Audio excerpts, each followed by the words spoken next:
All right, let's go ahead and pray. Baruch atah Yahweh Eloheinu melech haolam, asher bachar banu mikol ha'amim v'natan lanu et torato. Baruch atah Yahweh noten ha'torah. B'shem Yeshua HaMashiach. Amen. Okay, so who remembers where we left off last week? Ma'asanuz. Livnei HaShavua.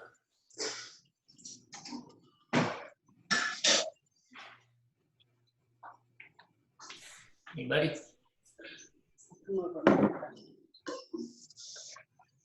I don't. I don't. Nobody took notes. Nobody cares. Look, I have read somewhere. Nobody listens. I've got too We're many listening. notebooks. I keep grabbing a new notebook. I brought the wrong one. Sorry. So we are talking about Passover, and we talked about the prophetic nature of Passover, and so we kind of showed a connection between it and the Moedim of the fall, given that Yeshua said that he was going to go away and prepare a place for us.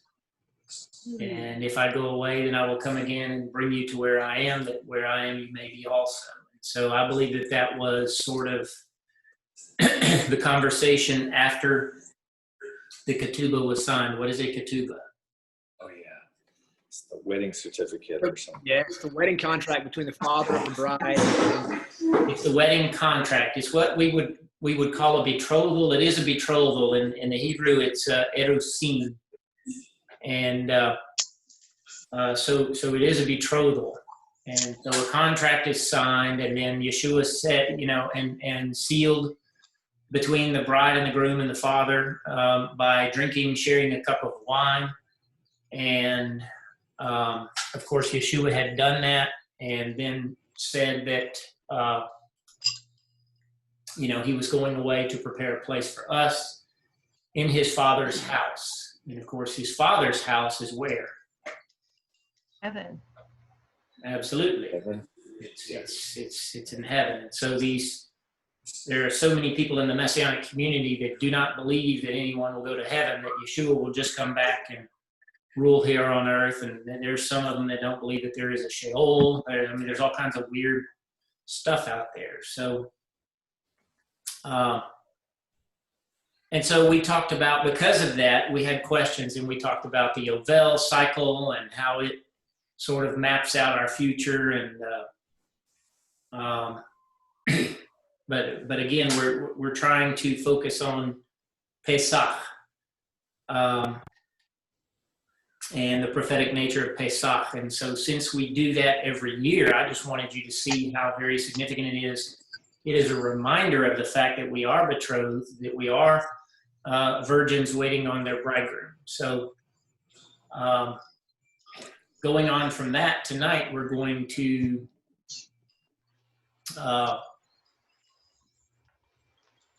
start talking about the rest of the spring feasts, and then we'll, if depending on time, we may get into the fall feast, which is, of course, where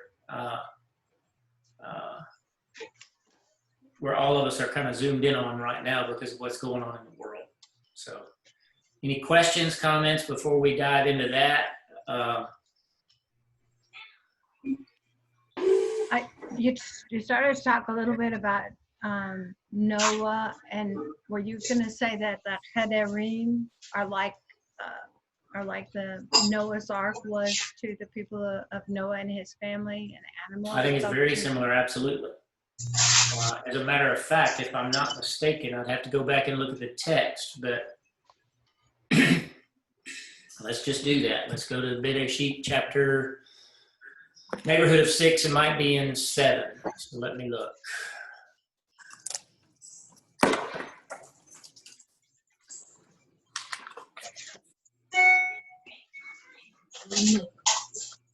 Probably going to be in chapter 7.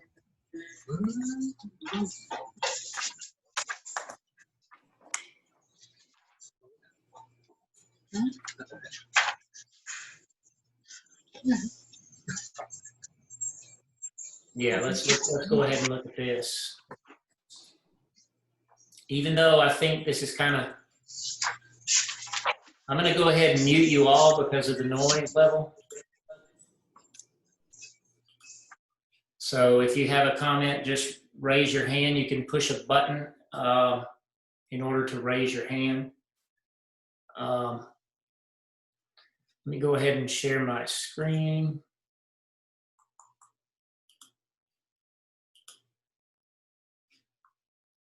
So now you should see my Hebrew and English Hadavar.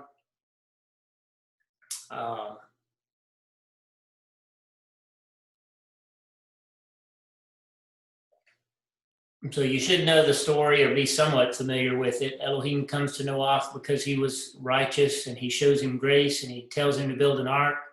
He has built an ark, and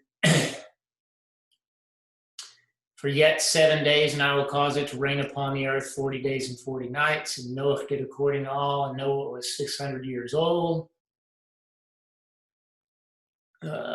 He went 2 and 2 into the ark, male and female, after 7 days that the waters of the flood were upon the earth. So this is happening in the fall season. And the reason that we know that, you might want to make a note of this, the reason that we know this is the fall season is because it says in the second Chodesh, on the 17th day of the Chodesh. So on the 10th day of the second Chodesh, and a Chodesh is a lunar cycle. So on the 10th day of that Chodesh, that looks like it is when he went into the ark.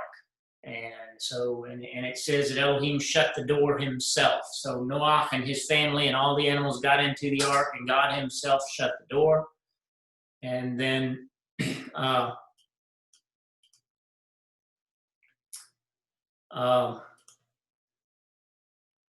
after 7 days, then the flood began. I personally believe that that's symbolic of the 7 years, if you will, that the bride spends in the chuppah. That's not a direct one-to-one correlation, but I think there's some imagery here. It is happening in the same basic time frame of the year, which is in the 7th Chodesh, or in the fall, I should say. That's what I was going to explain to you. Can everybody hear me? I'm trying not to talk too loud. I have a habit of thinking you need to hear me better, and so I talk a little louder than I probably need to.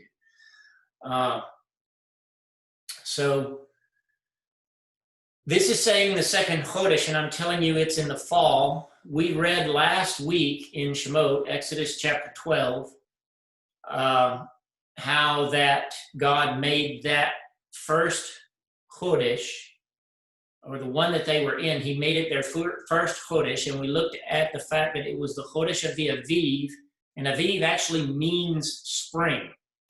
So, I'm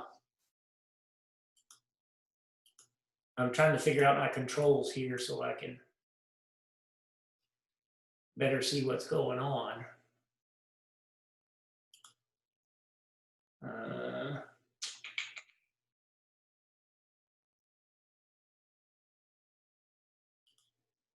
There we go. That's what I needed.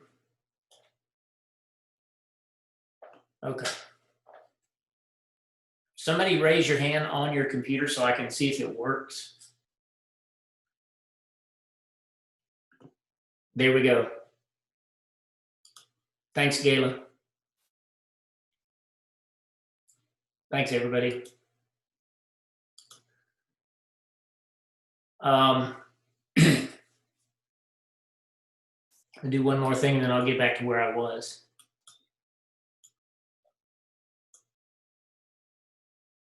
Okay. So over in Shemot, Exodus chapter 12, we saw that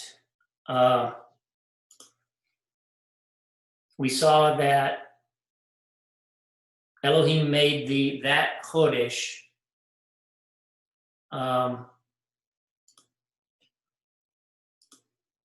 the Chodesh of the Aviv. He made that their first Chodesh. So the point that I'm trying to make, apart from everything else that I'm trying to do, is that he flipped the calendar almost exactly 6 months. In fact, he did. He flipped it exactly 6 months. So the beginning of the year used to be anything before Exodus 12. Anytime you see the number of the month, that number is based on the creation. And Rosh Hashanah, Yom Teruah, the first day of the year, was the first day of creation, and that was in the fall. So you got to remember, I think we went over a little bit last week or the week before or sometime in the recent past, that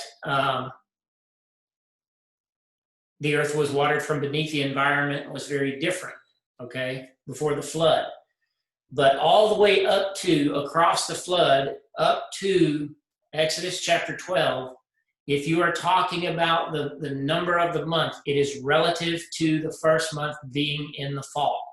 The Jewish name, the Hebrew name of that month is Tishri, if I'm not mistaken. So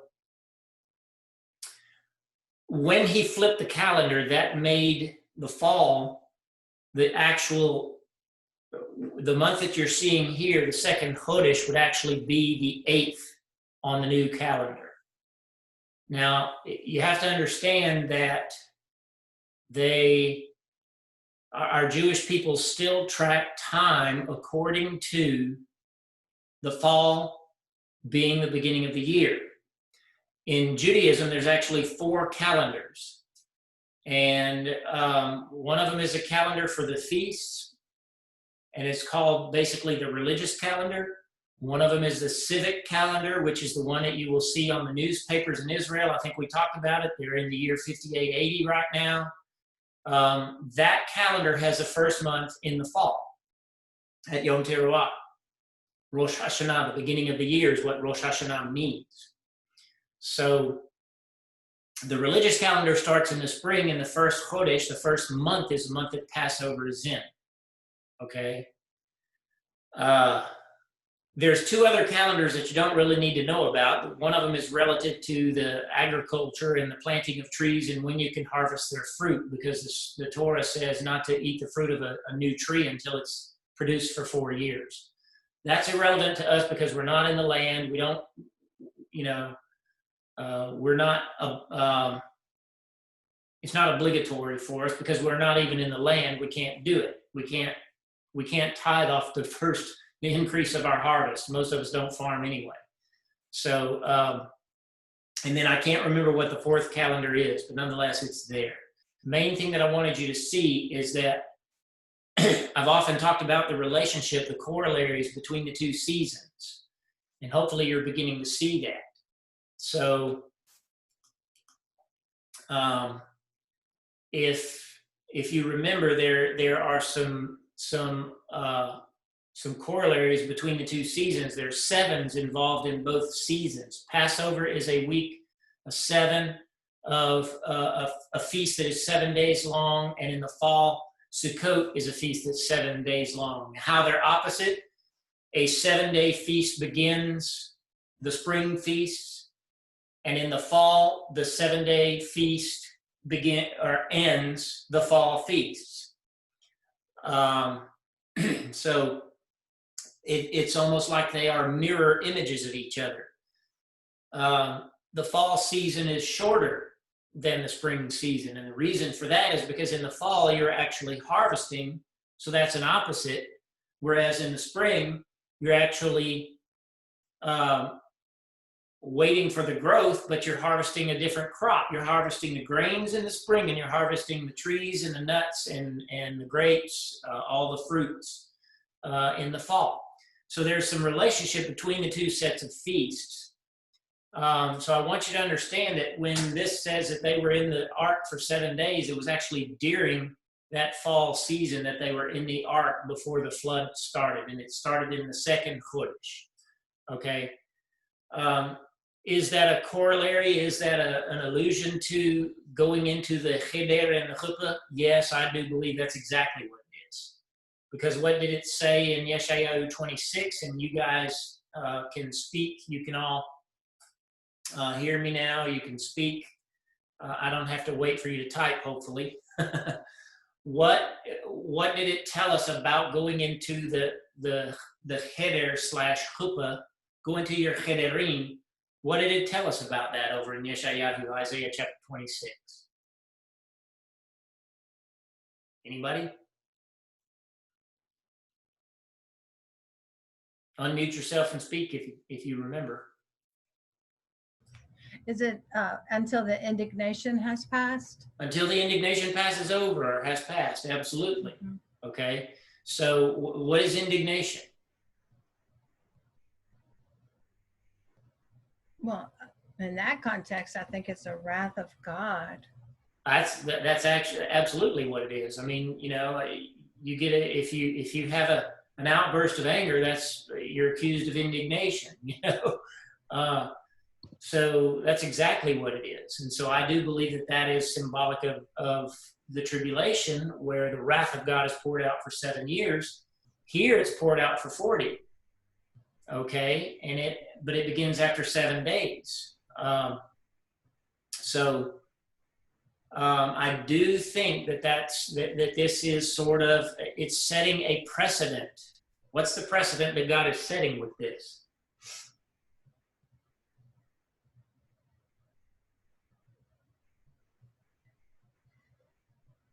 Bueller?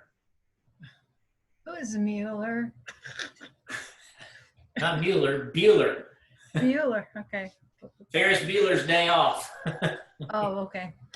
Is it the concept that if God's going to do what he says he's going to do? That's part of it. That's only part of it. How about judgment? Are you talking about that's the? only part of it. Okay. I want you to see that there's a very significant precedent that he's setting by doing what he's doing at the flood and sending people into an ark. Oh, he doesn't do that. He tells his children what he's going to do before he does it. That's part of it. How long is it going to take for us to put this puzzle together? Well, okay, so last week we talked about the kafar being the pitch and the atonement. Yeah. And Noah was put in the door and God sealed the boat. Noah used the pitch to seal the boat.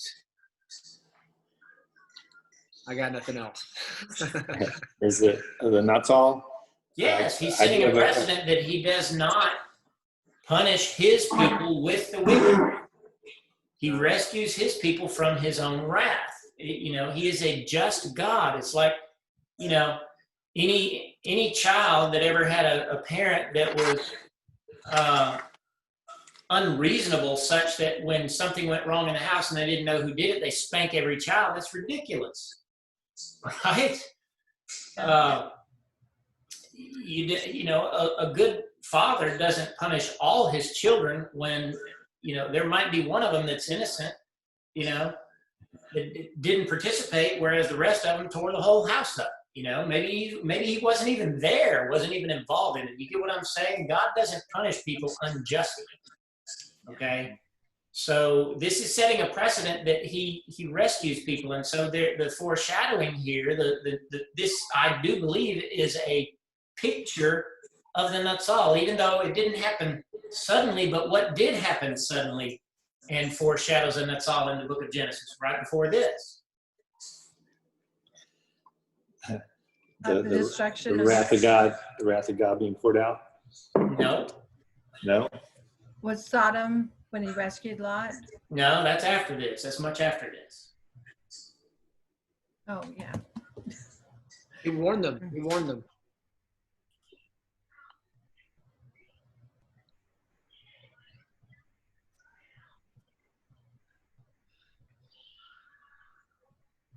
You pick up on it yet? You're looking at my screen. Yeah, we are.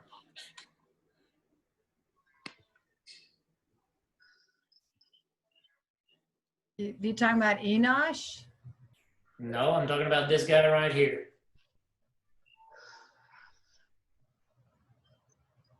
Methuselah?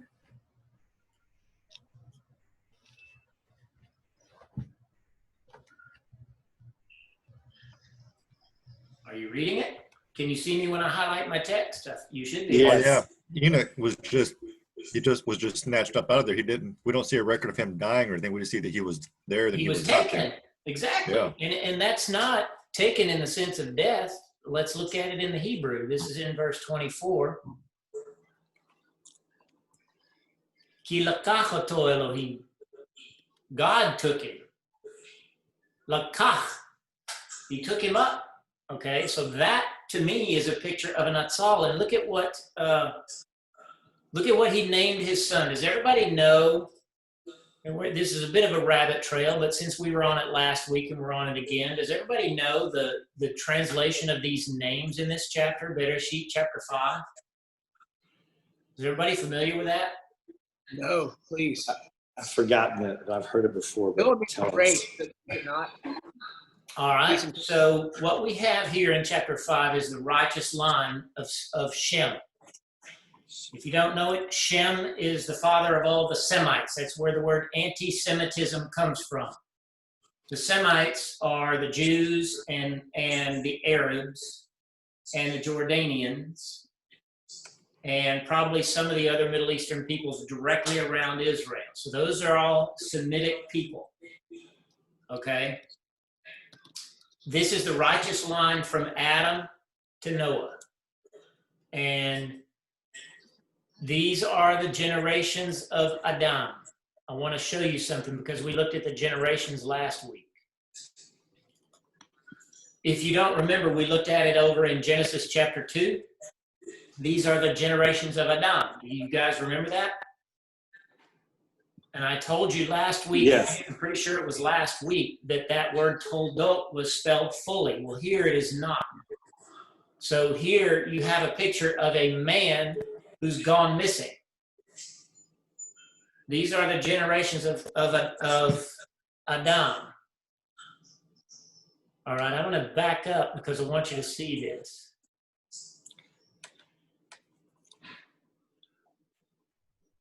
Ele toldot. These are the generations. Does everybody see that? You got that word? Todot, yes. Count the letters. How many letters are in that word right there? 7. 6, 7, 6. See 6. There's 6 there. All right. These are the generations of heaven and earth. Okay. Now, when we get to chapter 5, count the letters. These are the generations. This is the book of the generations of Adam. 5. There's 5 there. It's the same word, but it's spelled differently. And the letter that is missing is one of the men. It's a vav.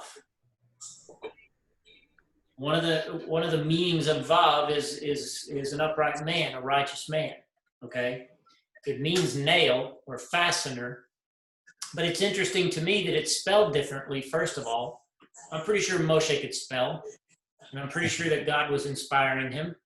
So I think there's a reason for this. Okay, and so these are the generations of Adam. All right, Adam had Shet.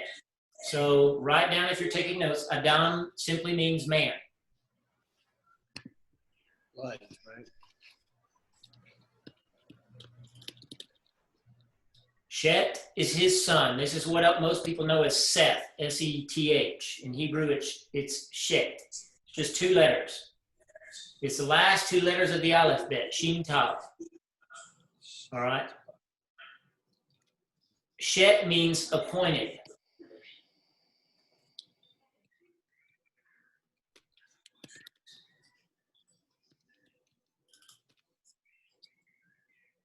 Next is Enosh. This is so He's cool. the next guy in line. Say, God appointed man to Enosh means mortal. M-O-R-T-A-L, mortal, able to die, or related to death, mortality, mortal.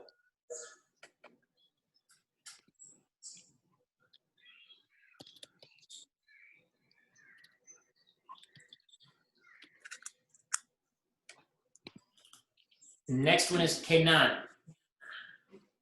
That's our next guy in the line. His name means sorrow.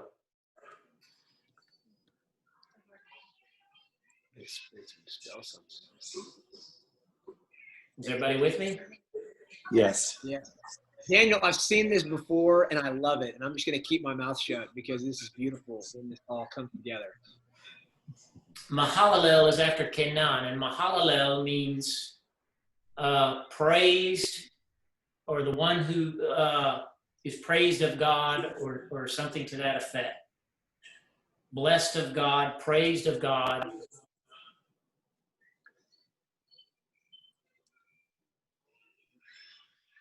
And next is Yared, and Yared means descended, or will descend. It's actually in the future tense. That's the same, just for your linguistic edification. Yored Geshem means rain is falling. So it's actually backwards, falling rain. So Yared is future tense, will come down, will fall, will descend. And here's our guy Hanoch.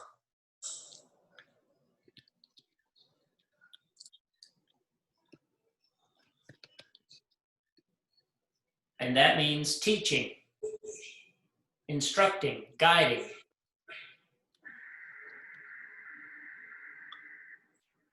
And the guy that lived the longest of all of them is Metushalach. His death will bring.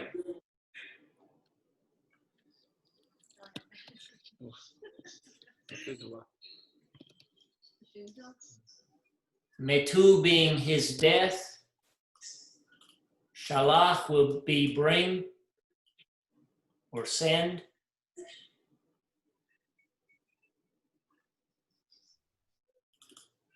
Lamech is our next guy. And Lamech means disquieted or disturbed or unsettled. You could put in parentheses, without peace, without comfort. And here's Lamech, and Lamech Noach. Noach is next, and Noach means comfort, rest, R-E-S-T, rest. Okay? So in those names, you basically have a message. If you look at this in order, man is appointed mortal sorrow, or the sorrow of death, you could say. Man is appointed mortal sorrow, but the blessed of God, and I inserted the but. The blessed of God, the praised of God, will descend, teaching that his death shall bring the disquieted comfort or rest. Everybody get that? Yes, that's awesome. Awesome. So the reason that I brought that up is because when we talked about Hanoch, he's the one who named his son. A lot of people know what I just told you because a guy put that out in a little book about 20 years ago. This little Hebrew message came out in a little book about 20 years ago. So a lot of people are familiar with the fact that these names have a message in them. What a lot of people are not familiar with is that Methuselah died. Methuselah and Noach knew each other. If you do the math, and we're not going to do it tonight, but you can check me. I've looked at it multiple times. If you do the math, when Methuselah died, the flood started. And so you had a Natsal back here in Hanoch. And how many of you have heard of the book of Enoch? I have. Yes. Our Brit Hadashah quotes it. And so it is a useful book. It's not divinely inspired, but it's useful, obviously, because I believe it was either Yehuda. I think it's Yehuda that quoted it. It's either him or Yaakov. It might be Yaakov. Yeshua's one of Yeshua's brothers both Yehuda and Yaakov are Yeshua's brothers. One of them quoted the book of Enoch, Hanoch. So it's a useful book. And I forgot why I brought it up now. But Hanoch Methuselah. We're talking about basically predicted the death, or predicted the flood, if you will, by naming his son what he named him. His death will bring. And so the book of Enoch was written in anticipation of the flood. Okay? And so it wasn't written. I personally don't believe it was written down, because if it had, it would have had to have, Noah would have had to carry it onto the ark, and it would have had to have been transcribed all the way through. I think what happened is someone in the school of Shem wrote it down at a much later date. The earliest manuscript that we have, the earliest evidence of it existing, is in the time between the testaments, between the book of Micah and the book of Matthew. During that time frame, which is a period of about, I want to say, 400 years. It was written during that time, but it's probably the writing down of oral history, traditions that were handed down in schools of thought for years and years and years. But it's attributed to this guy, okay, because it talks about pre-flood stuff. So I just wanted to bring that up, that this is, in my opinion, this verse right here is your first hint that a Natsal does exist. And that God does remove people from the earth just because he loves them, just because they walk with it. Look at what it says. Got to go to verse 24.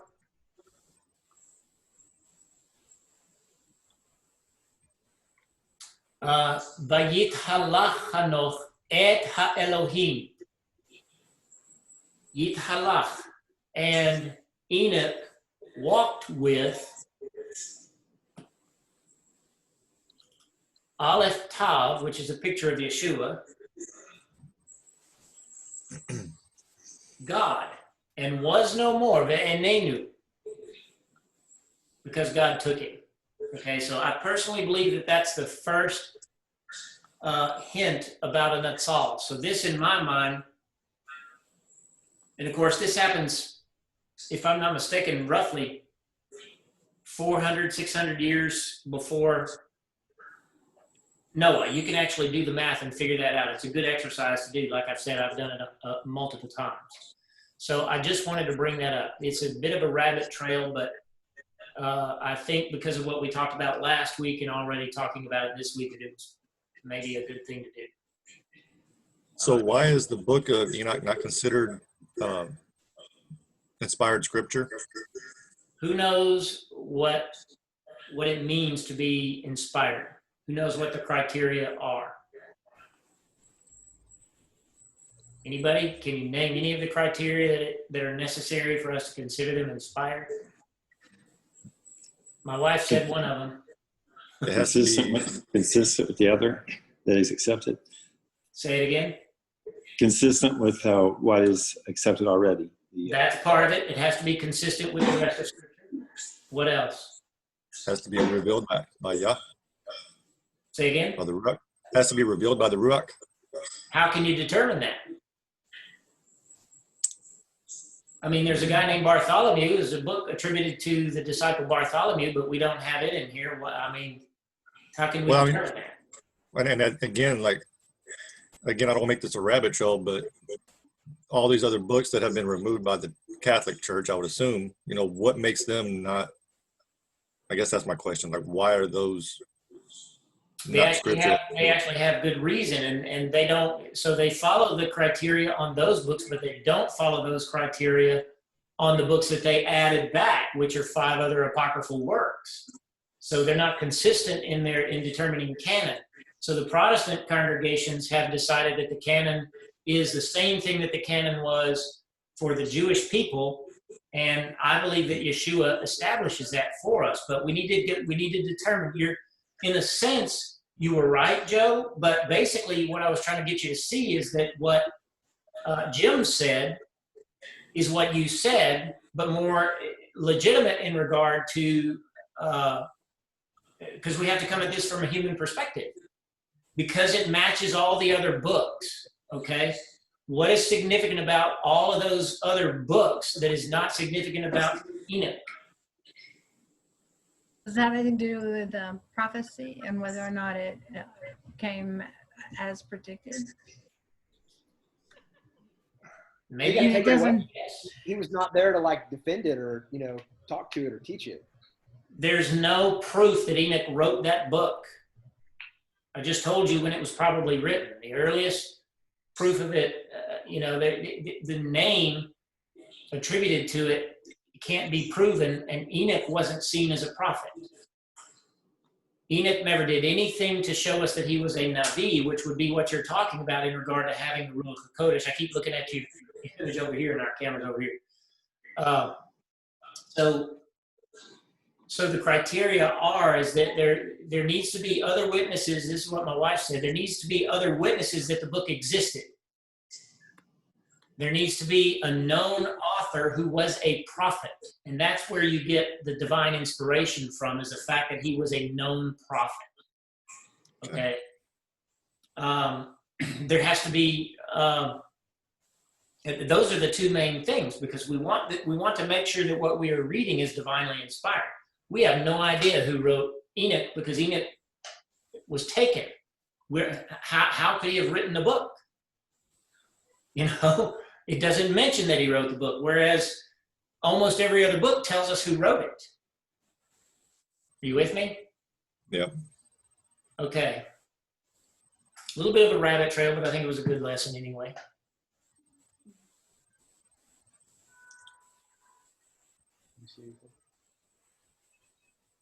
Anybody get anything out of that? Yes. Thank you. Yeah. Yes. All right, so we're going back to Passover. We're going to Matthew chapter 27. Are you still seeing my screen? Yes.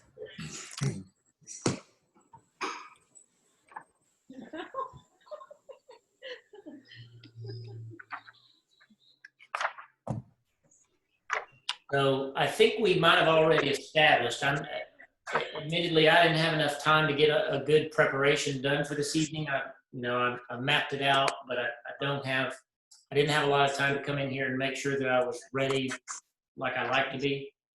But I think we already established the day that Yeshua was put in the grave. Who remembers when that was? Wednesday. Wednesday. It was a Wednesday. What would we call that on a true calendar? Fourth day. Fourth day. Fourth day.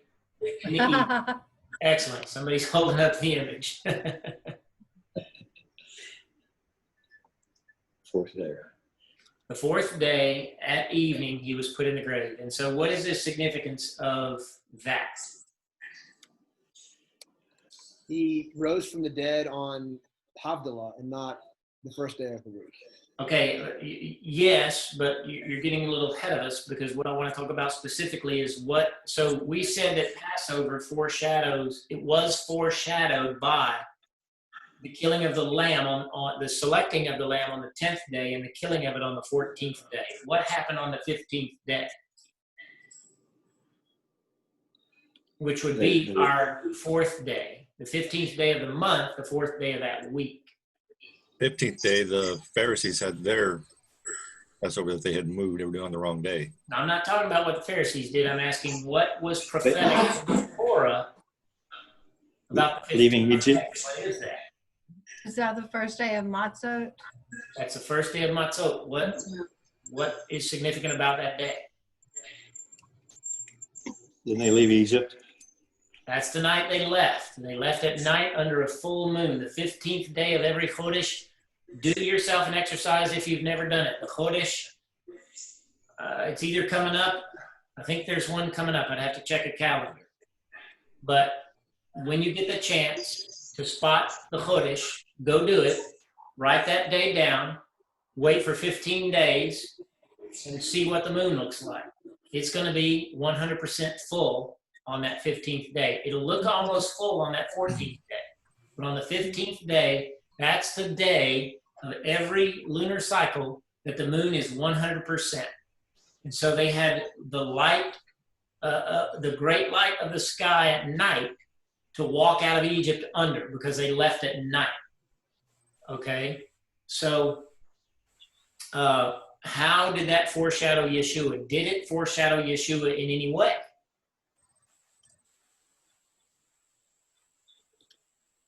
Never thought of it. He left this world.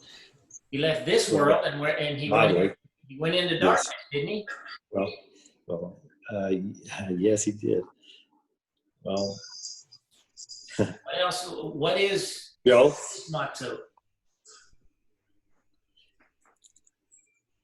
Did he It's come the out of first- Sheol? Huh? I don't know.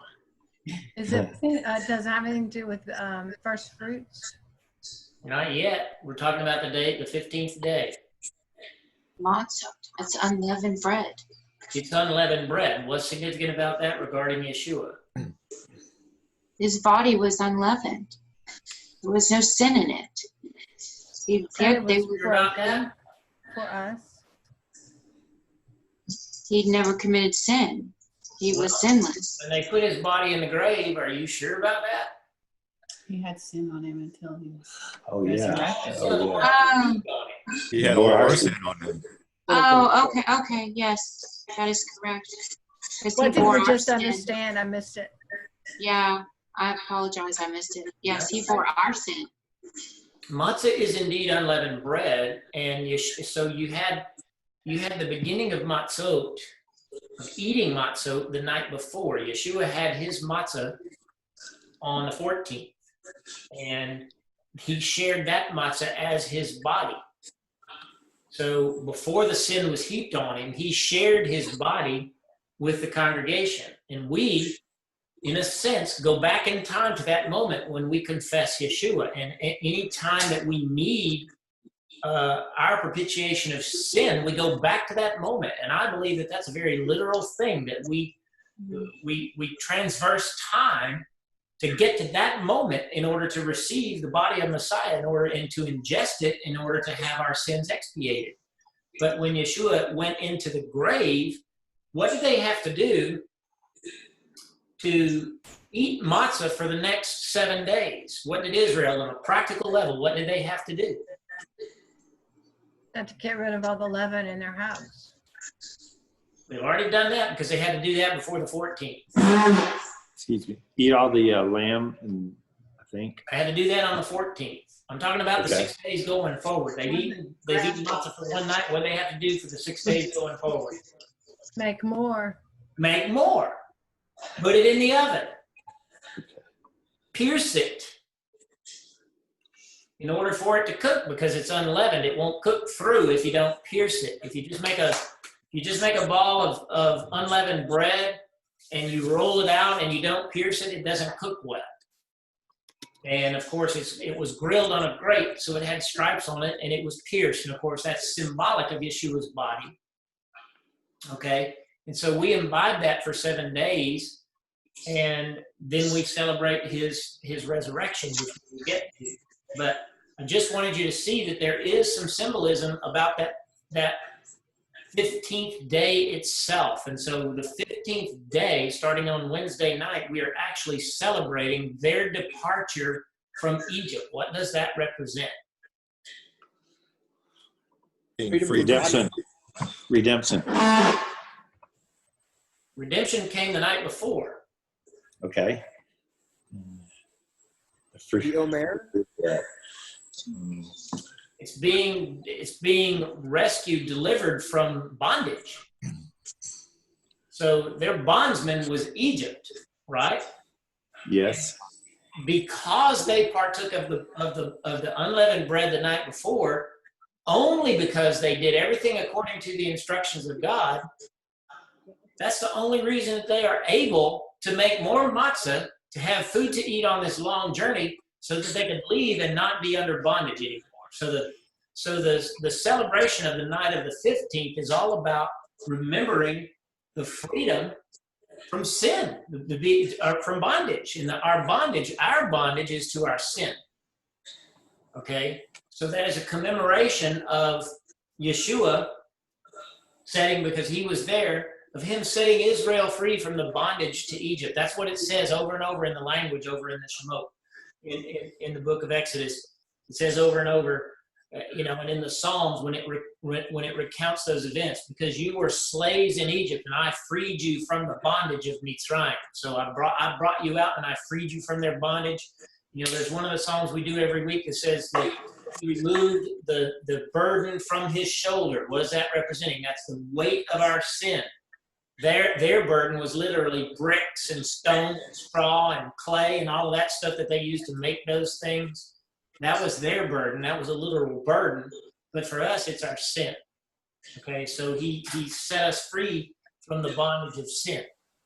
And so we go on celebrating that. That's just one of the reasons that I love Passover so much. And it gives you an object lesson about how hard it is to find all of your own sin. We do that at Bedikat Chametz, where we search for the leaven, and it's difficult to get it all out every single time. Every year at Passover, you'll find something that you forgot about or overlooked, and there sits this leaven that represents our sin. So that 15th day, I think, is very critical, and it is a foreshadowing of Yeshua removing not only the guilt of our sin, but the punishment of it, and the weight of it and the heaviness of it. I can still remember ministering to my friend Tom and him just talking about, man, I feel like I could fly the day that he gave his life to Messiah. I feel like I could fly. This guy was a trained killer, and he was acting like a giddy little child. It was unbelievable how free he felt from, and I remembered it brought me to that same place again, and I rejoiced with him in my freedom from sin. And that's what we ought to be remembering when we do the Passover, especially on that. It's almost like you have such a wonderful night at Passover, and then the rest of it is just eating bread. I think there's more to remember there. And so Yeshua was executed on a Wednesday morning, which was still the 14th day, and then that Wednesday evening he was put in the grave, which was the beginning of the 15th day, and then he was in there until what day? Abdullah. What day is that on? Shabbat. The seventh day. As the 7th is turning into the 1st. Right. And so let's go to Vayikra. We may have already done this. If I'm repeating myself too much, just tell me. I need repetition.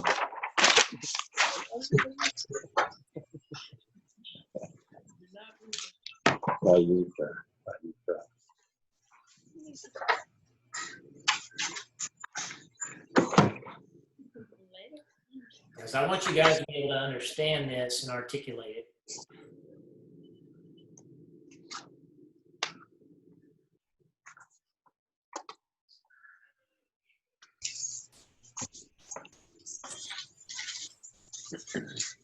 All right, we're talking about rising from the dead, Yeshua, and we're going to look at this over in the Gospels here in a second. But so the commandment is to, when you are coming to the land I give unto you, you shall reap the harvest thereof. You shall bring the Omer Reshit.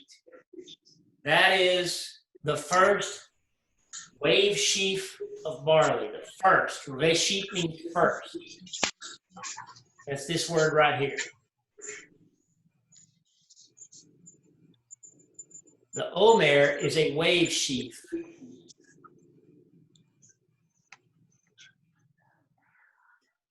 A wave sheaf is a bundle of barley, in this case, that is, the grain is cut and it's bundled together and tied in the middle, so it looks kind of like an hourglass almost, and it's held up in rejoicing before Elohim. Okay? He shall wave the Omer before Yahuwah to be accepted for you. On the morrow after the Shabbat, the Kohen shall wave it. This is what gets contested among our Jewish people.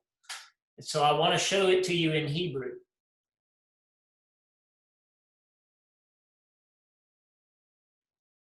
Vehineth et ha'omer lifnei Yahweh, before Yahweh, Litzonachem, mimacharat, that means from the tomorrow of the Sabbath.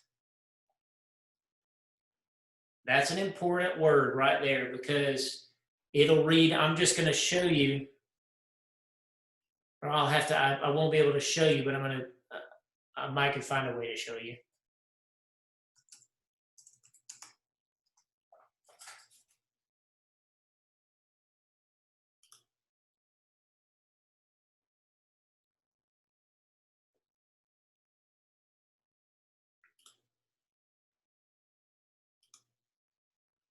What verse are we in there? I'll tell you, 11.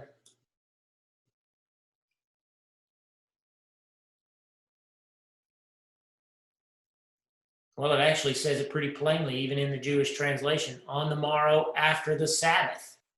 But what they will tell you is that's the high Sabbath. And never is a high Sabbath called the Sabbath. Okay? And the proof of that, and this is what I want you guys to understand, is, and maybe my Facebook post from last week did a good job of it. Let me look. Didn't I post something about this on Facebook?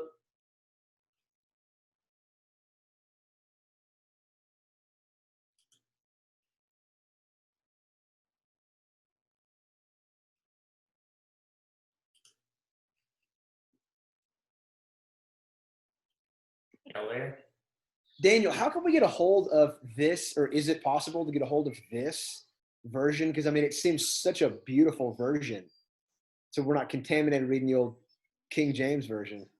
Don't you have it already? You don't have it? It's called Hadavar.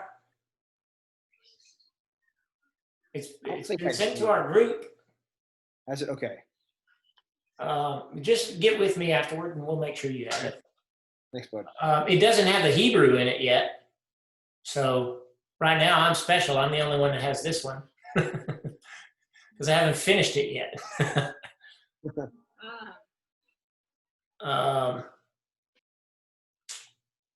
Yeah, this guy right here. So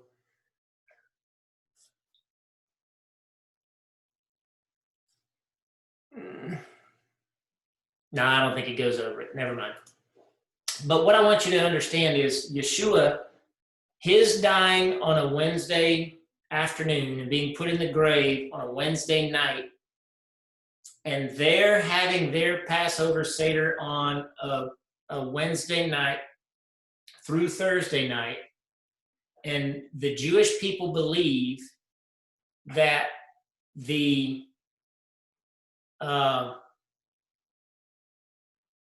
first Omer is after that first holy day in Passover and not the regular weekly Sabbath. And so this is where the idea of Good Friday comes from. They think that the Catholic world, and thereby the Jewish world, and this is one of the things that I think causes issues with our Jewish people. They think that Yeshua got up out of the grave or was killed on a Friday and got up out of the grave on Sunday. The reason they think he was killed on Friday is because our Jewish people had their Seder that Wednesday night, and so Wednesday night to Thursday night would have been a high Sabbath, and they think that the Sabbath they were trying to get him down off the tree from was actually the weekly Sabbath, and that's not what it was.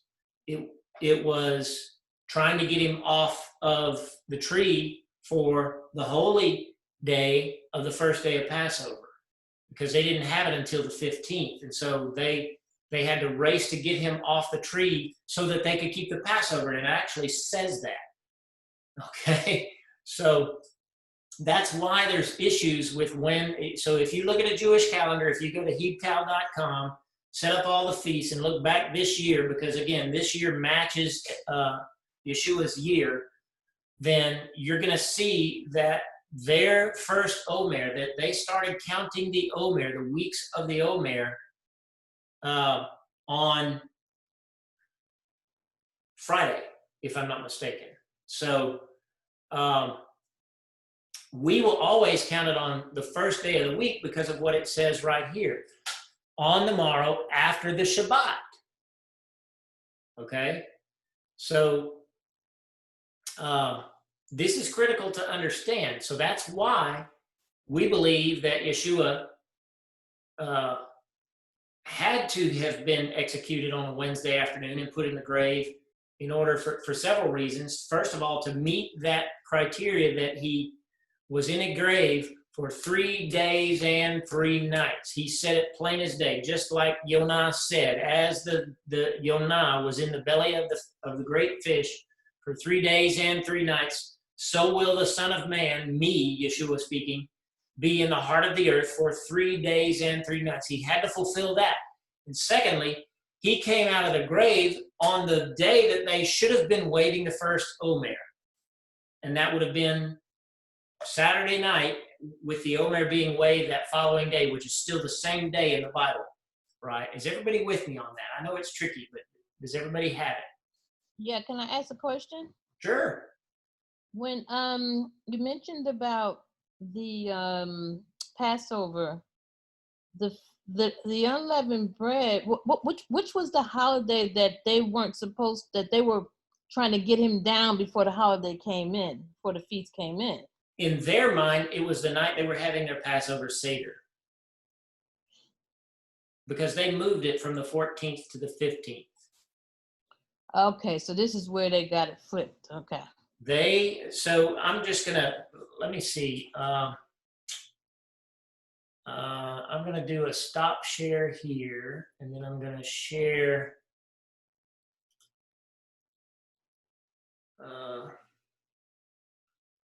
I'll share this. Everybody see the menorah now? Yes. All right. Yep. So what was I going to do? Show the 14th to 15th mix up.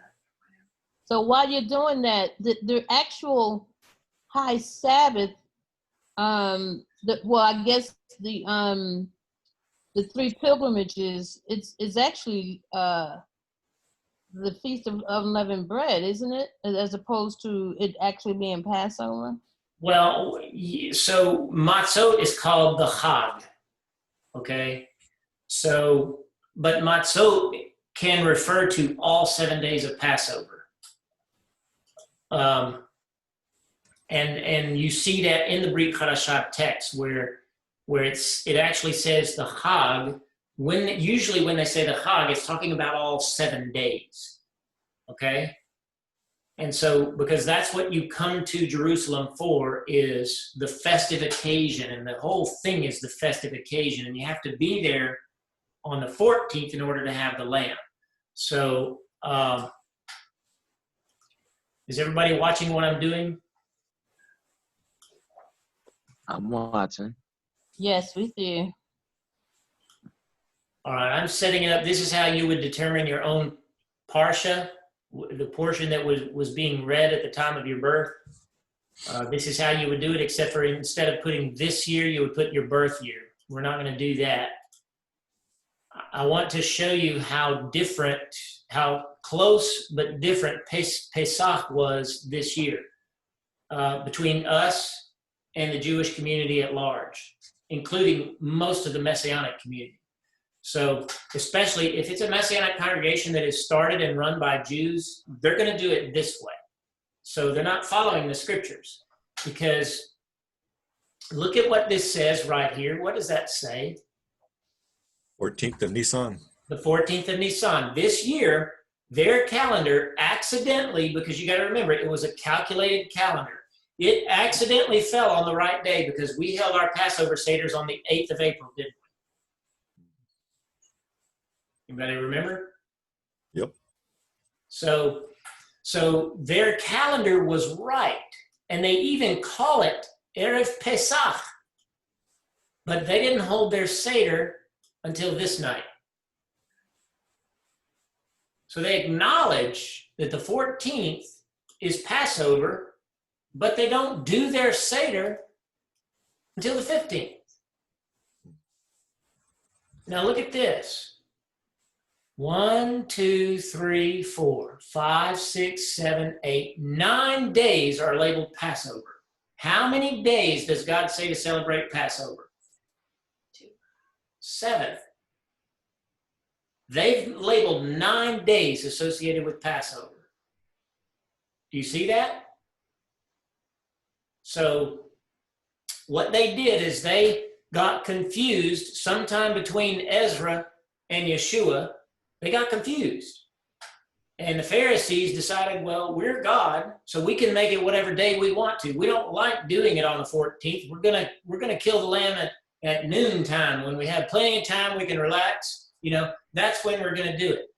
Okay? But you see over in the book of Luca, and in Matthew and in Mark probably, I'm kind of guessing on which chapter I need to go to. So give me a second.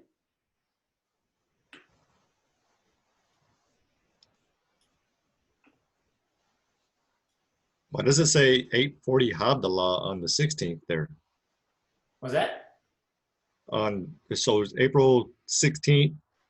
It says 8:40 Havdalah. Why does it say that right there? Because they're not, their seventh day is right here.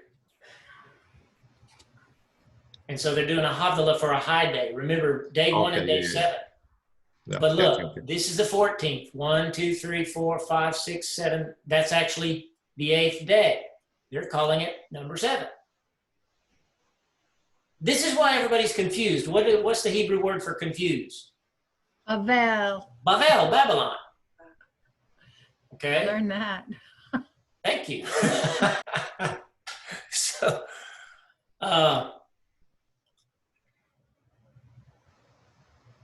did it find me? No, it did not. What the heck is going on here? I mean, it the way it reads, sometimes I still sometimes get a little mixed up. I mean, I do follow it the way we do, but the way it reads when you see the 15th in Vayikra, it kind of looks like you started on the 15th with Matzot, but actually when you see it in Deuteronomy, that's where I think it gets a little Deuteronomy clears it up. Yeah. So if you look here in Vayikra, these are the Moedim.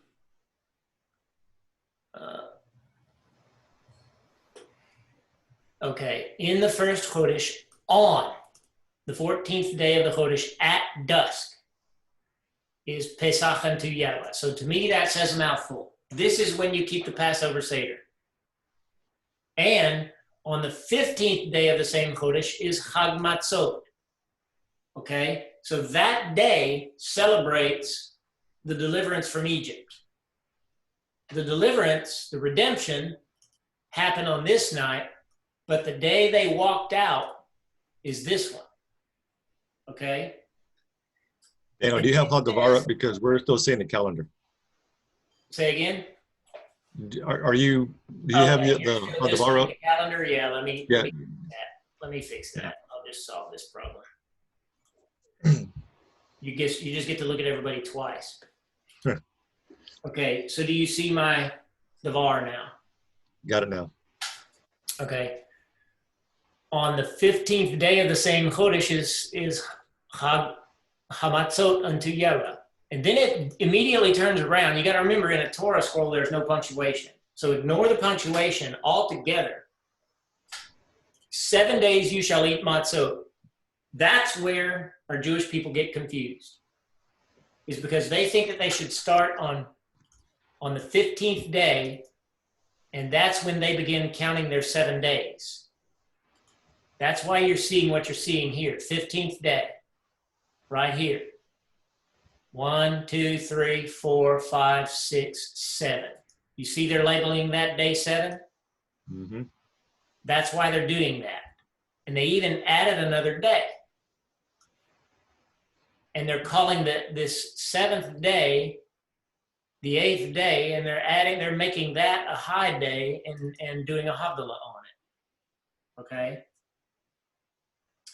So, and look where they are. This is what I was trying to point out to you. They started their Omer on the night after the 15th. Does everybody see that? That's the difference, is they make it the day after their Pesach 1, which is a high day, right? So I'm telling you, they're all mixed up, and they've moved it all around. They've gone beyond 7 days. They have 9 days, 8 days basically. But if you count this as starting right here, then there's a 9th day there. Actually, you can start right here. 1, 2, 3, 4, 5, 6, 7, 8, 9. 9 days. Okay. And so is it any wonder that they didn't see Messiah and understand that he was fulfilling these things? Because all the timing was off. Okay. But what Tracy was talking about is so here, yes, I can see how they can get tripped up, but they don't remember that Shemot, Exodus told us that just like this did, but Shemot actually went further than this and said up until, remember that? Up until the 21st day of the Chodesh, up until and not into. That's why I did the drawing that I did last week. Let me get there and show you that again.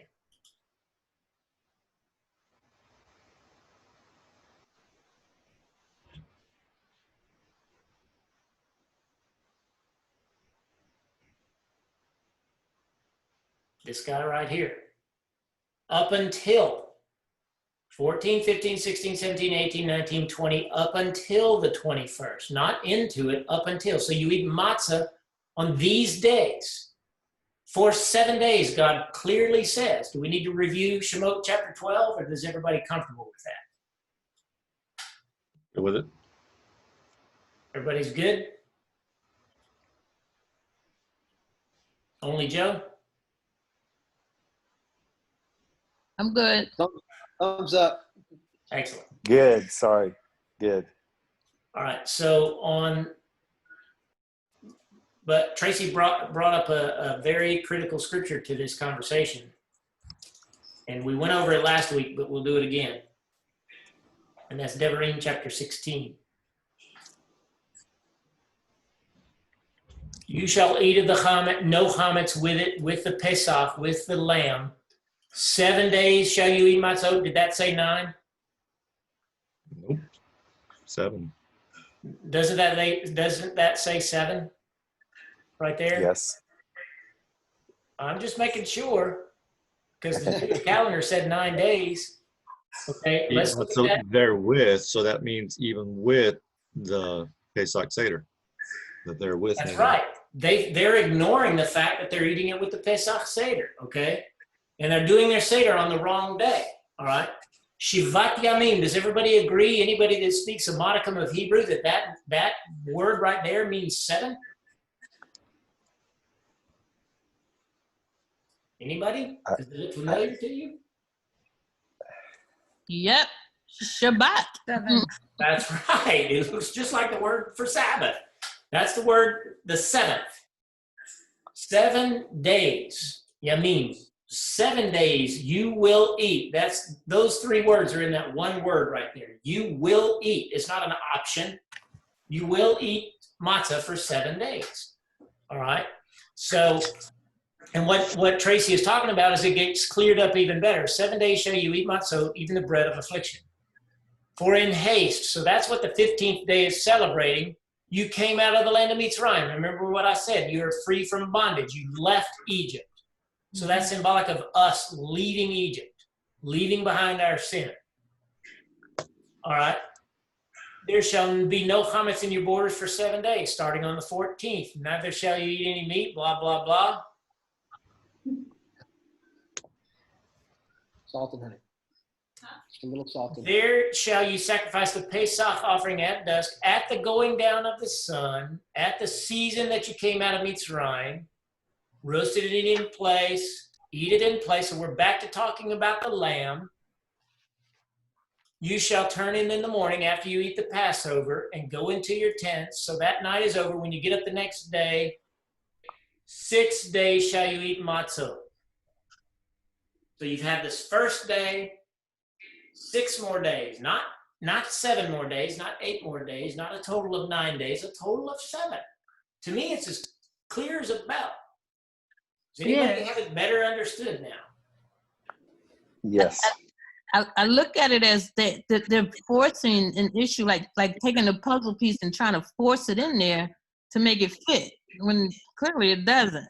It does not fit. It can't fit. And they ignore all of the other scriptures by just trying to set it out of the book of Leviticus, where if you're not being judicious over it and not remembering what you read before, then I could see where you could forget that. You know, when you read from Vayikra and you see, okay, we just talked about the 15th day and then it says 7 days I got to eat matzah, then I can see where you get confused. But you're forgetting the rest of the text and you're not allowing the scripture to interpret the scriptures. And you're allowing the rabbis to do it and say they're the boss of God. And that's really what they say. Isn't that going to throw off their Shavu'ot celebration quite a bit if they go that many extra days? Well, their Shavuot is consistently on the wrong day anyway because of this. They don't do this on the first day of the week. So we started our Shavuot, our Omer count, right here. This was our first night. They were counting it as their second night. And so they were off. They did Shavuot ahead of us. The thing that you're going to notice about us is Shavuot is always on the first day of the week. Always, always, always. Because of what it says in Vayikra chapter 23. After the Sabbath, after Passover. Okay? Everybody got that? This Yes. year, Their Pesach is a day after, but they count the Omer a day before. They're all twisted. Their whole schedule is messed up. They give the 14th a nod by calling it Erev Pesach, and then they call the 15th Pesach 1. It simply doesn't fit the text. and then they have Passover at that night, right? They have Passover on the wrong night, and then they eat matzah for 8 days. 1, 2, 3, 4, 5, 6, 7, 8. They eat matzah for 8 days. If they even observe it. Most of them don't, to be honest. But they call it Erev Pesach, evening of the Pesach, but they actually don't eat They it do until nothing the on that evening day. of the next day. Exactly. Wow. They do nothing on the day they're supposed to do it on. And so this is the night that Yeshua had his Seder. Actually, for us, it was this, we did it on the 7th this year because Yeshua had his Seder on a Tuesday night. So they were off more than I thought on this. So their calendar was off by 1 day. Okay? Because we had our Seder on Tuesday night. It was just like with Yeshua. Okay? So now what I want to do is show you about the Omer. So we've established, does everybody understand that the Omer is always Saturday night? That's when you count the first Omer. Is everybody good with that? You understand it? You understand why we always do it that way? There's 2 reasons. What are they? It's Saturday night. That's actually the first day of the week. That's when Yeshua rose, first fruits. Because that's when Yeshua arose. Because he had to be in the grave for 3 days and 3 nights. We know what day they did their Seder on. We know that Yeshua did it on the 14th. It was a Tuesday night. because he had to be in the grave for 3 days and 3 nights. And because of what it says in Leviticus 23, where it says, on the morrow after the Sabbath. Those are the two reasons, main reasons why we do it why we start our Omer count on Saturday night. It's because it says to do it on the morrow after the Sabbath. And you're going to see that wording, Mimacharat HaShabbat. Keep that in mind. Did you write it down? Did you commit it to memory? Mimacharat HaShabbat, on the morrow after the Sabbath. Okay? So it says that, and Yeshua had to be in the grave for 3 days and 3 nights, so he had to die on Wednesday afternoon, be put in the grave, and be there until Saturday night. May I ask a question? Absolutely. Why does Elohim ask why does he pose it as the morrow instead of saying that Saturday night? Because it was that the word Saturday night didn't exist back in Moses' day. That the Greco-Roman calendar that we follow did not exist in the time of Moses, and so the days were only numbered: day 1, 2, 3, 4, 5, 6, and the Sabbath. But So why did he not say Shabbat? Because he said the first day of the week, on the morrow, the day after the. So morrow to us, when we say tomorrow, we know what it means. We understand what it means, but we don't know where it derives from. Morrow kind of means the crossing over from one day to the next. Okay? I bid you good morrow. That's what macharat means. Machar means tomorrow. That means the day after the day that I'm in right now. So it's actually a very good way to say it, especially when he's talking about the Sabbath itself. Because then it makes it abundantly clear that it's the first day of the week. okay, I'm a little confused. I know we've been doing this for 5 years, right, Daniel? Because every year is not gonna fall on the same days. As far as not Shavuot. Shavuot is always gonna be on tomorrow, but when it comes to Yeshua, even being put in the grave, well, Matzot, the second day of Matzot, it's not always gonna be on Wednesday. So the first counting of the Omer, that doesn't change? It never changes. And it doesn't have to. Oh, Elohim, you know what? I get it because it's the first Sabbath. You know what? I digress. Sorry. yeah. Because it's Regular anchored to the Sabbath. Sabbath. It's always anchored to the Sabbath. Okay? And the Sabbath never changes. And that's why the Jewish counting of the Omer can be on any day of the week. But ours is always on the first night of the week, on Saturday night. Okay, so I'm going to show you some things. I'm in Matthew chapter 26. On the first day of Matzot, this is where they're referring to the 14th. I'm in verse 17. That's referring to the 14th day. The Talmudim came up to Yeshua and said to him, where do you wish that we may prepare the Pesach for you to eat? What is it? What is the Pesach? The meal, the Seder. Passover. No. The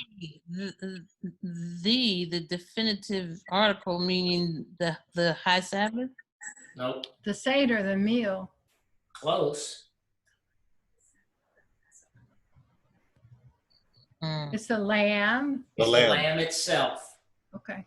Oh, okay. Welcome here, Melanie. She gave it to you twice. It's the lamb itself. Hey, Melanie. So they're telling Yeshua, where do you want us to go to prepare the lamb for you to eat? And he said, and it's the Passover lamb, not just any lamb. And he tells them where to do it. And then they have their meal.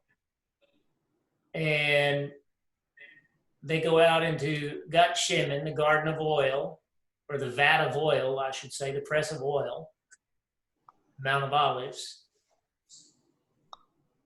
And so a night is passing. Do you all agree? Mm-hmm. Okay.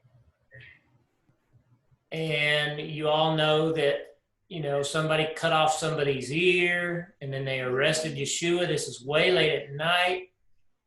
And Yeshua told Kepha back at the Passover Seder he was going to betray him before the rooster crows. When does a rooster crow? Daylight.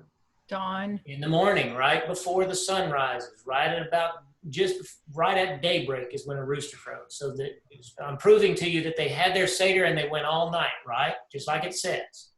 All right.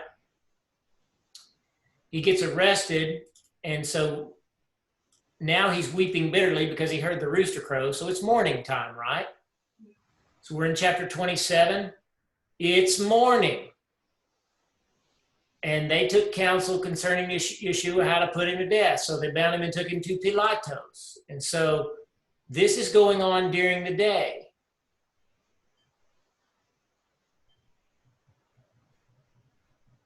And then they took him to Golgotha, which is interpreted as skull, and they gave him, and he tasted and he would not drink. And then they executed him. They divided his clothes, and they were sitting and watching, and they hung a sign over him. And 2 guys were executed with him, and he cried out in a loud voice and gave up his breath. When evening came, they take his body down, right? So what am I proving to you? I'm proving to you that Yeshua had a Seder, and it took that whole night, all of that morning, and all up to the next evening for him to go through that whole process of being tried and executed and dying on the tree. Does everybody agree with that? Yes. Yes. Yeah. And that was actually the high Sabbath. That was their high Sabbath. And you should know that. You should be able to find that scripture yourself where it says they wanted to get him off the tree because did not want to be unclean for Passover. And that is their high Sabbath. That's why our Catholic people come along 400 years later. They don't understand how this is calculated. The Jews are doing it wrong anyway, but even if they're doing it right, their high Sabbath is a different day than Yeshua's was. Okay? Right. So they're racing to get him off the tree for their high Sabbath, which is this guy right here. Didn't mean to do that. That's the day. And in Yeshua's, this would have been Wednesday. So you got to move all these days by 1 to the left. Is everybody with me? Well, in fact, most people don't even realize that the day after the Passover Seder is a high Sabbath anyway. So they just read a Sabbath, and so they think, well, that must be the Sabbath on Saturday. Exactly. Well, so they at least know that. Right. They that's why it's called, they think Yeshua died on a Friday, because they call it Good Friday, because they think he died on a Friday before the Jewish regular Sabbath, but it wasn't. It was high Sabbath. And there's other proofs of that. I don't have, maybe we should spend the time and go into it. I don't know. Let's just keep going and we'll see if we run across it. Okay. So they put a tomb on the door on Wednesday night and they left. The next day after sunset, the Kohanim and the Perishim came to Pilatos and said, I don't know, we remember, command that precautions be taken at the tomb for 3 days, starting on Wednesday night. This is now Thursday day, right? Thursday day, Friday day, and Saturday day. They wanted to take precautions, right? Lest they steal him at night and say that he's risen from the dead. All right. Here's the key from this version. We're just gonna take the time and look at all 3 versions of this. All 4 of them, but 3 of them say it very similarly. Motzei Shabbat. After Motzei Shabbat. What is Motzei Shabbat? It's a new term you probably need to learn. The high Sabbath? No. No? Let's say. Motzei Shabbat. Hamotzi lechem min haaretz. What does that mean? Brings forth the bread from the earth. Who brings forth bread from the earth. Motzei Shabbat means the departure of the Sabbath. So Maddie is telling us that whatever happens after this happened after the the Sabbath departed. When the first of the week was approaching, when does that happen? At night. Abdullah. Right around Saturday night, right? On the Motzei morrow. Shabbat is on Saturday night. The first of the week is Saturday night. So sometime between sundown and when they lit the Havdalah candle, Miriam and the other Miriam went to the tomb. And a great earthquake took place, for Malach came down. Oh, okay. After this happens. We can clarify that afterwards. And so this obviously is the resurrection. It happened after Motzei Shabbat at the beginning of the week, as the beginning of the week was approaching, okay? Which would probably be right before morning time, to be honest, after Havdalah. This is another name for Havdalah. When the week was So the approaching. two Miriam saw the Malach roll the stone away. Yeah. You know, like Okay. So this is the first Omer, right there. All right. Now let's go to Luke. I'm sorry, let's do Yochanan Marcos. He doesn't do a whole lot, but he does cover it.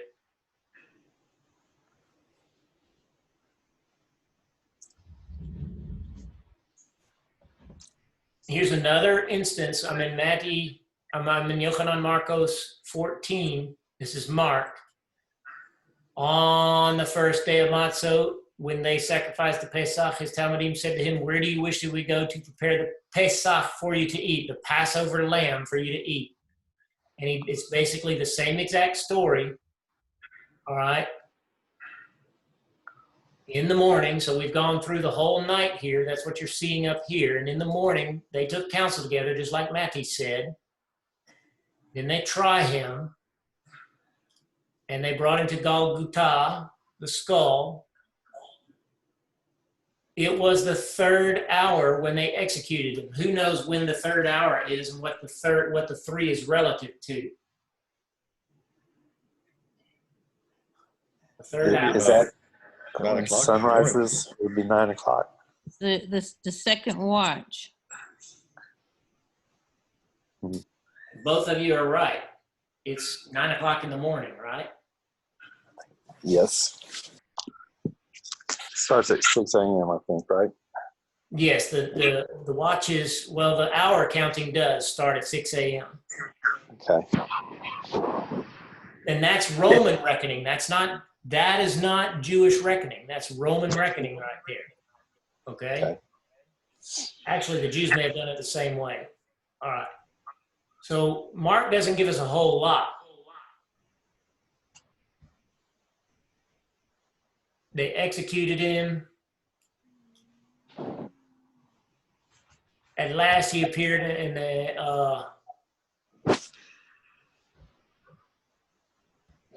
I got to go over here. I forgot.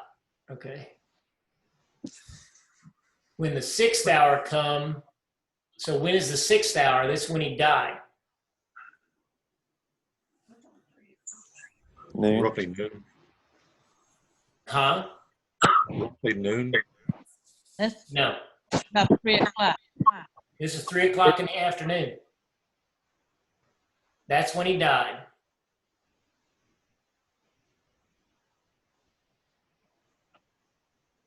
The 9th hour.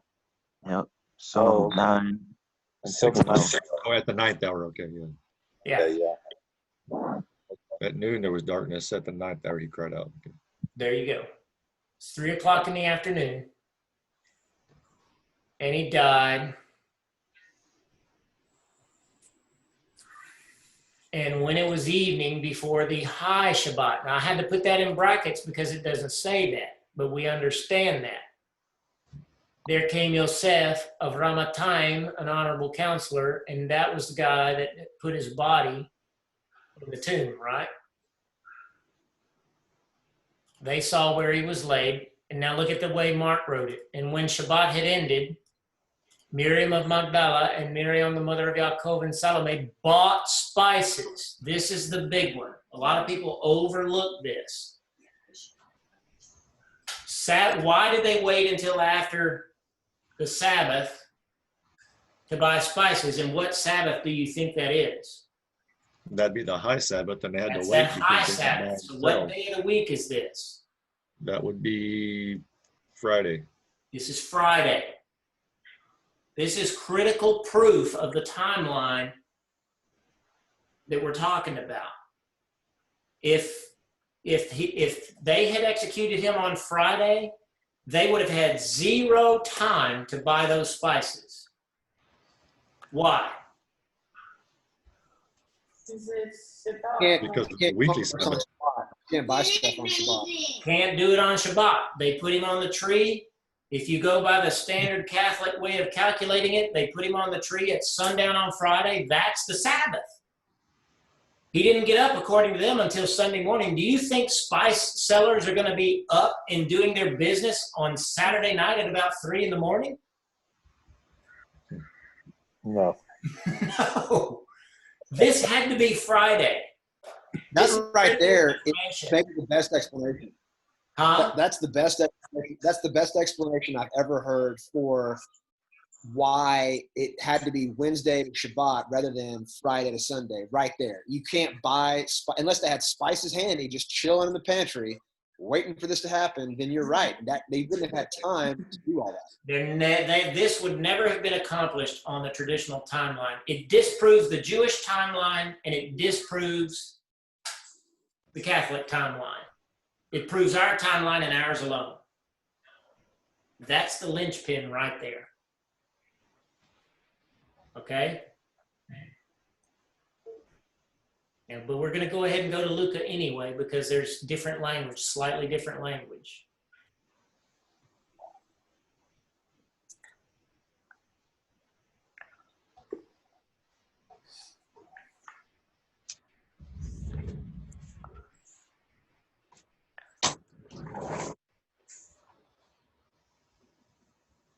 All right, let's look here. Same thing. Let's see. Same kind of language.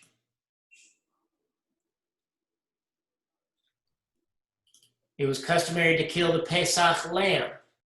So he actually mentions the lamb by name in Luke chapter 22. Go and prepare the Pesach lamb for us to eat. Here he sends Kepha and Yochanan. So we know who said it in the other 2 books now. It was Kepha and Yochanan. The thing that I want you to understand about those 3 instances of them going to prepare the Pesach lamb is in 2 places. They came to him and said, it's Passover. Where are we going to prepare the Passover lamb for you? This is a full 24 hours before the Jewish rabbis are doing it, before the Pharisees are doing it. But what you don't know, except by history, is that the Sadducees were doing it this way. So on this thing, Yeshua agreed, and his Talmudim agreed with the Sadducees to have the Passover meal on the 14th. Okay? So what I'm saying is that this verse and the other 2 like it in Matthew and Mark basically give us historical context. And so when you go outside of the Bible and look at other texts about that day, you find out that the Sadducees actually kept the Passover on the 14th like our guys did. Okay, so not everything they did was wrong. Okay? And so he tells them the same thing, go and prepare it. And then they have the Passover Seder. While they're out in the garden, a whole bunch of people come and arrest him. They arrested him and brought him to the house. They mocked him. They took him to Pilate. It's the same exact timeline. Do you see it? All right. And he tries him. I find nothing worthy of death. He executed 2 others with him, put a sign over his head. In the 6th hour, darkness fell upon the whole earth. That's noon. And in the 9th hour, he died. So we have a second witness that he died at 3 o'clock in the afternoon, right? Yes.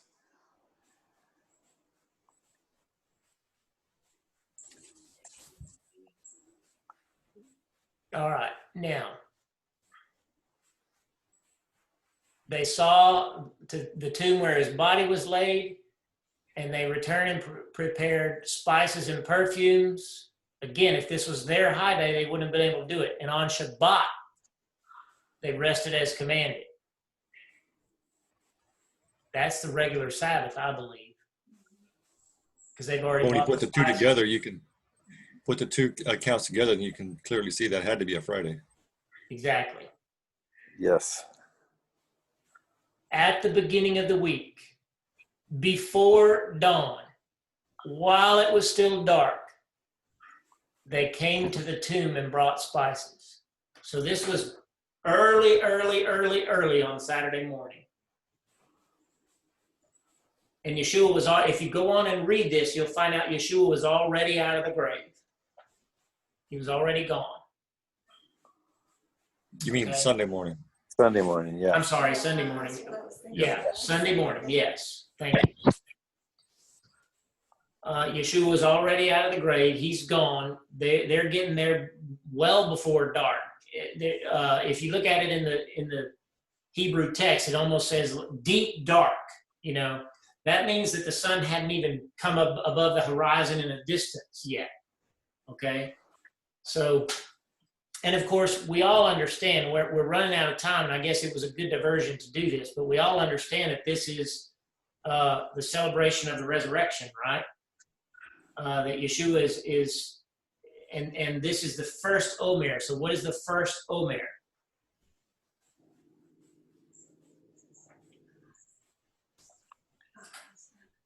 First fruits. First fruit. It's first fruits. It's the counting. It's the waving of that first wave sheaf of barley, which is the very first thing harvested in Israel.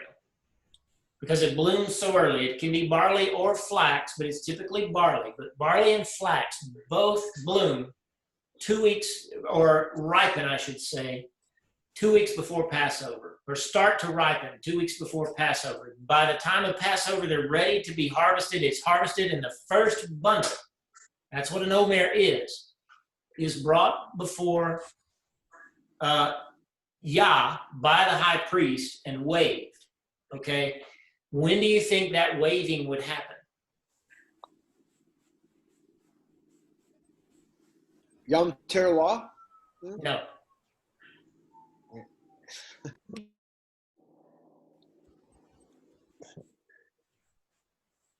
When, as in time? Yeah, what time? When? What day? What time? When are we doing this? When are we The waking evening up of the first day after the Sabbath. On the first day of the week, after the regular Sabbath, it's brought into the temple and it's waved. Do you think he's going to do that on Saturday night, or is he going to wait till daytime? It's going to be done in the daytime, right? Yep. To see what he's doing. Right. So we count the Omer on the moment that Yeshua rose from the dead. Because we do it in Havdalah, right? And I personally believe that the text that we looked at, we're going to look at one more here. This is the one that says very early while it was still dark. I'm pretty sure that kind of says deep darkness. At the beginning of the week, that's Saturday night, very early while it was still dark. And this is not Yeshua's rising from the dead. This is Miriam and the other one coming to the tomb, or Miriam by herself. It doesn't mention the other Miriam in this account. That's all it says here, okay? So as if they were waiting for the Havdalah. As soon as Havdalah is over, they're running to the tomb. Bingo. So you can imagine it this way. The Havdalah happens. They finish eating and talking and praying for everybody, finding out what needs to be met in the body, finding out, or just talking about what has happened. They have their typical Saturday night fellowship in their home, wherever they're staying, and then they go out. They go collect the spices that they bought on Friday, right? And they go to the tomb. So this is late. This could be midnight, or according to Luke's account, it could be even way after that. How many of you have Havdalah and you don't get home until way late? Yeah. Right? If you're going to a Havdalah fellowship, you're not going home early. You're staying. You're gonna do the ceremony. You're gonna have some food to eat. You're gonna pray. You're gonna fellowship. You're gonna rejoice. They are gonna be talking about the events of the week because, oh my gosh, and so it's late. They may not have slept at all that night. It kind of looks like they may not have. Okay. And also isn't after Havdalah is the first day of the week when it starts. That's when they try to do something good for others. So in their mind, it would have been good to go anoint his body anyhow. Yeah, you start your week with a righteous deed. Absolutely. And it kind of carries the blessing of righteousness with you. Yeah, so that's why they did what they did. Absolutely. Okay.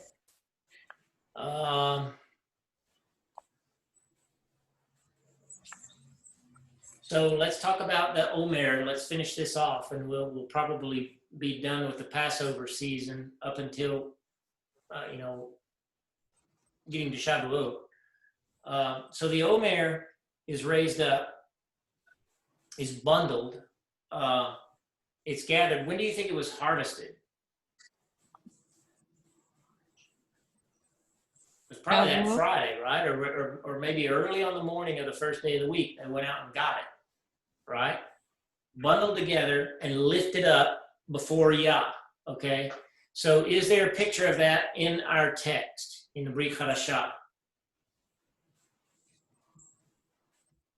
The wrapping the body? No, that's not right. No. It's kind of, you have to infer it from the text. It's not direct. Is that where, okay, so he tells the women not to touch him because he hasn't been lifted up, but yet later on he tells the disciples, touch me and see that I'm real. Yeah.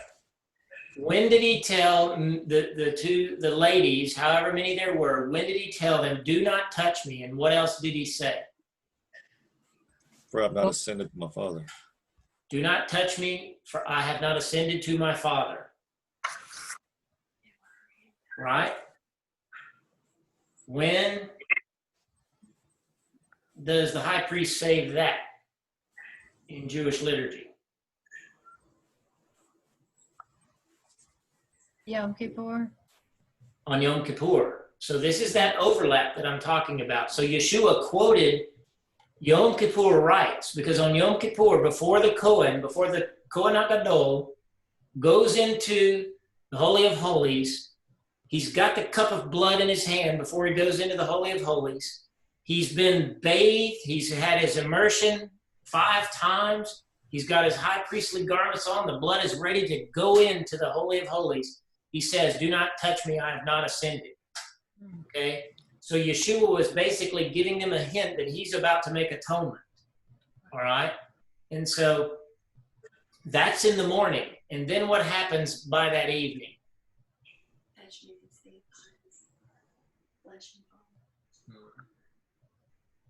Shows up.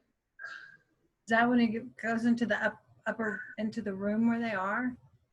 He appeared, well, we don't know where they are, but it says, yes, it says he appears in the room. And what happens when he appears in the room? It says, touch me.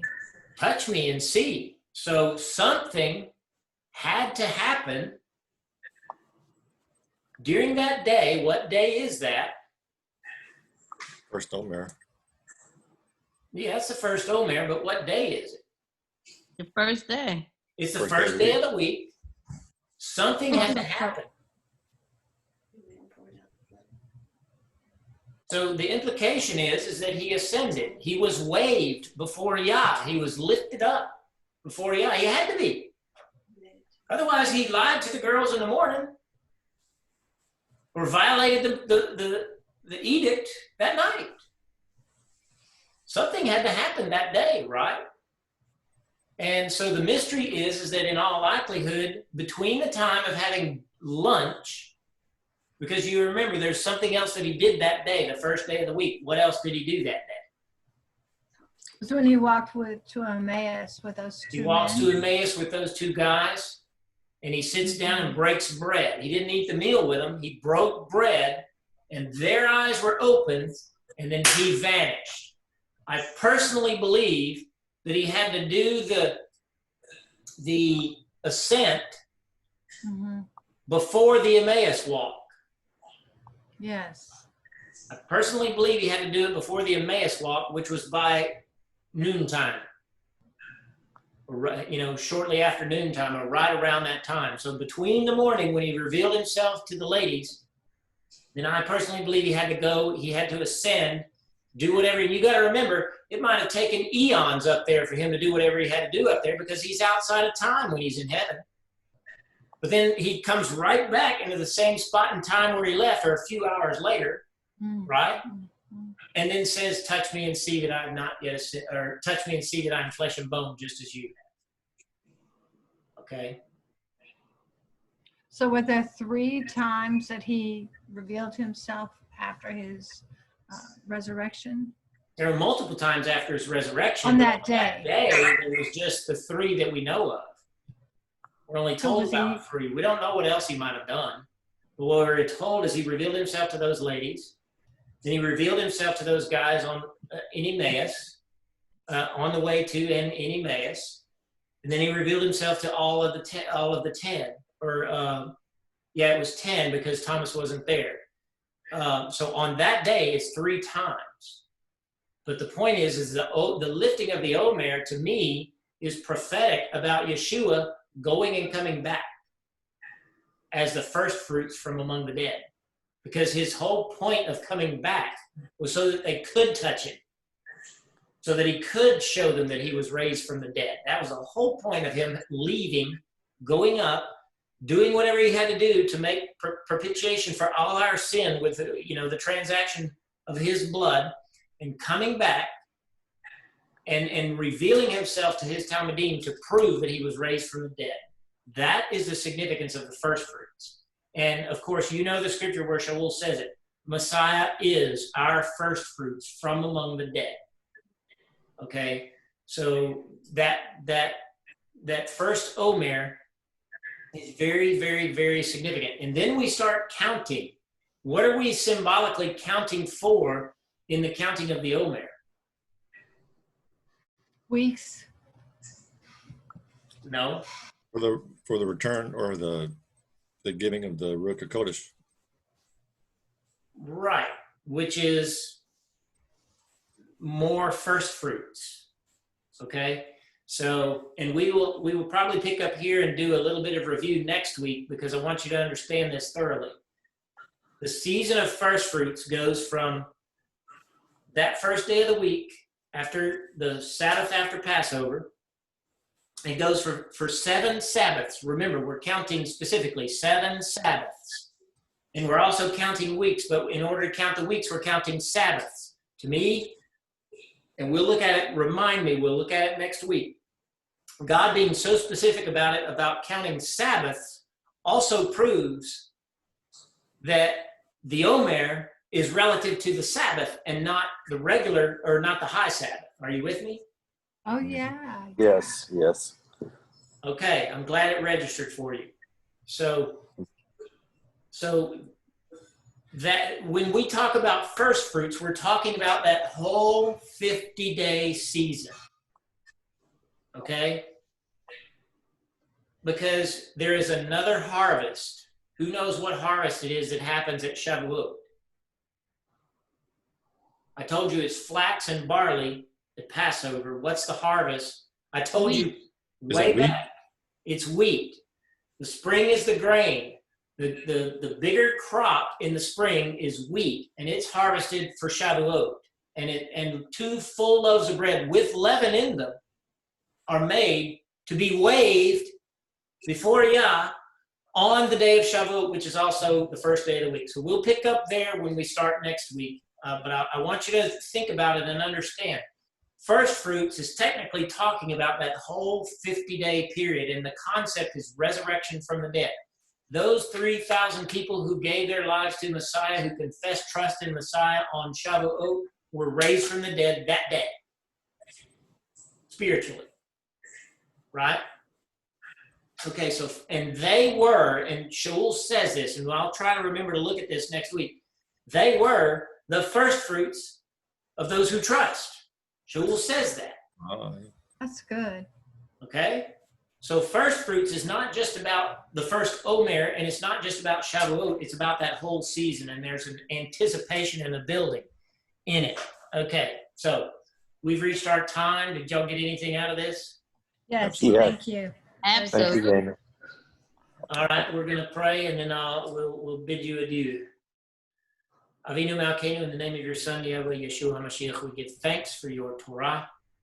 We ask you to bless what we have done here tonight, that you extract from it any error that we have made, show us where we might be wrong, embed your truth in us, and help us to move forward in your truth and understanding you. We ask you to bless everyone on this call and anyone who listens in the future, that they would be blessed by it. And we ask you, Abba, that you be with us in these troubling times in which we live, and give us shalom. B'Shem Yahweh Yeshua Mashiach. Amen. All righty. Thanks, guys. Lehitraot. Thank- Hope you Thank enjoyed. you. Thank you. Lala tov, Thank you. everybody. Laila tov. Bye-bye. Bye. Hello. Shalom. Good night. Hello. Good night.